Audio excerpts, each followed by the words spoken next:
Jonald, Reagan, the uncommon voice for the common man, coming to you today live from Shadyside, Ohio, where it's Christmas Day. And as fate would have it, ladies and gentlemen, it is true, it is true. It started snowing last night at 2 o'clock in the morning, and there's a nice little coating of snow here in Shadyside in the great state of Ohio. And it is indeed true. I have a white Christmas, and I hope you do too. Why I'm doing this is on Christmas Day, is I want to tell you what happened to me yesterday, because to me, it seems a little bit strange. But what happens is I'm a manager or an assistant manager for a major pizza delivering company. And so I have to pick up the bags at work, the till bag that's got the money to operate the store for the day's business. So I'm standing in line waiting to get that bag. So I'm standing there, and when it's my turn, I go up there and I explain to the teller, who doesn't recognize me, that I'm there to pick up the bag for the money, and that I made a deal with my manager that I would work Christmas Eve and she would work Christmas Day. And as soon as I said that we would be open on Christmas Day for a major pizza delivery company, that entire bank got on my case. And I mean to tell you, they were not happy about it. And the whole place is filled with people, and before I know it, they're all not happy about it. And they're looking at me and yelling at me like I'm Ebenezer Scrooge. But since it's me, I sense an opportunity to strike a blow for conservative values, which I did. I told them all, I said, hey, look, don't blame me. I think we should be closed too. And another guy says, well, I think you should be closed because you want to be with your families and stuff like that. And there's another opportunity, and I didn't waste it. I looked at him and all the people with this big mouth of mine, and I said, quote, I think we should be closed just for the sanctity of the day. That's right. I struck a blow for conservative values on Christmas Eve. But of course, I can't let things like this go. So I struck another blow, just to add insult to injury to any liberal that might be within earshot. Because as I was walking out the door, I told everybody in that damn thing, as I was walking out, let me right a great wrong right now and wish you all a Merry Christmas. And I won't tell the ACLU on you if you don't tell them on me. And with that, my job at the bank was done. So I get on to work, and I'm looking on my pulse system to try and figure out how much business I'm going to do that day, being Christmas Eve. The damn thing says $700.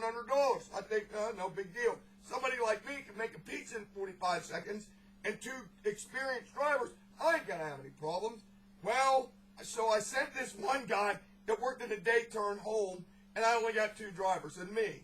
I figured I could handle it. It took me about 40 minutes after I sent this first guy home to realize I'm in big trouble. I was wrong. I didn't know what the hell was going on. The phones are lighting up like Christmas trees, pun intended.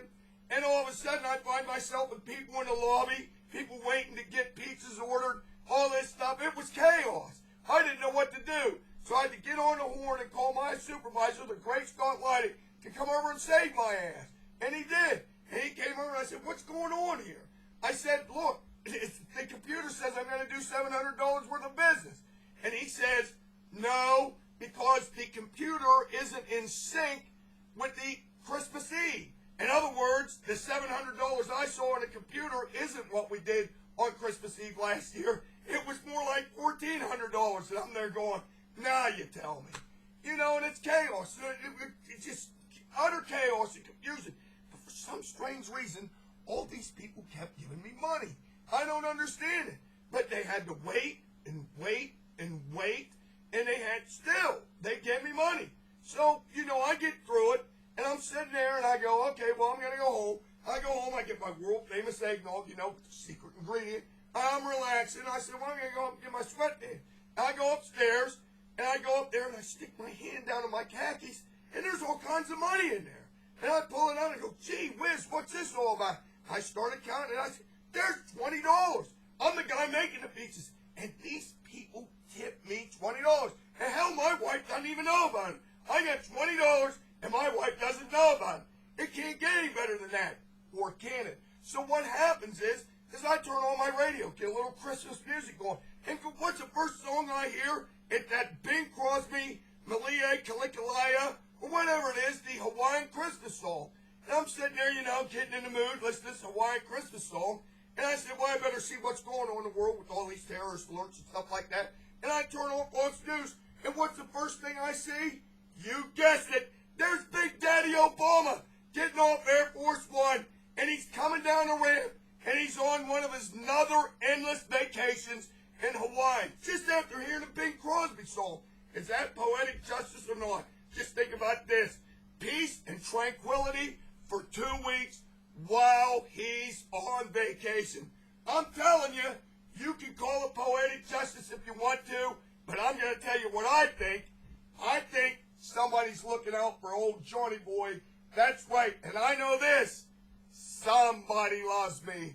Until next time, this is your favorite Islama homophobiac, hoping you had a Merry Christmas and a White Christmas like I did, and to hell with global warming. Until next time,